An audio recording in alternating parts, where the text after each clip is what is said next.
வீரபாண்டி சொல்றாரு, நாங்கள் கூடுதலாக சீட்டு கேட்போம். அவர் முத்தரசன், ஆமா நாங்க கூடுதலாக கேட்போம். அவர் பாலகிருஷ்ணன் மார்க்சிஸ்ட் கம்யூனிஸ்ட், அவர் சொல்றாரு நாங்கள் கூடுதலாக சீட்டு கேட்போம். இப்ப அந்த கூட்டணிக்குள்ள பாத்தீங்கன்னா நம்முடைய எழுச்சி தமிழராக இருக்கக்கூடிய திருமாவளவன் சொல்றாரு, நீங்க அவங்கள சேர்த்தீங்கன்னா நாங்க வெளியே போயிடுவோம். அப்ப அந்த கூட்டணியில எவ்வளவு நெருக்கடி இருக்கு, சுமூகமான உறவு இருக்குதுன்னு நம்ம ஸ்டாலின் அதுலயும் பொய் சொல்றாரு. கூட்டணி சுமூகமா இருந்தா குழு அமைச்சு இத்தனை சீட்டு அறிவிக்க வேண்டியதான, குழு அமைக்கிறதுக்கே நாங்க 22ஆம் தேதிக்கு மேலதான் அறிவிப்போம்.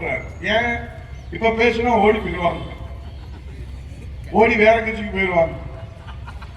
அதனால ரொம்ப எச்சரிக்கையா கவனமா பேசவே. யாரும் பேசுறாங்க இத்தனை சீட்டு சொன்னா ஓடி போயிடுவாங்க. இப்போ செயினை போட்டு உட்கார வச்சுருக்காங்க, இருங்க பார்க்கலாம், ஆகட்டும் பார்க்கலாம்.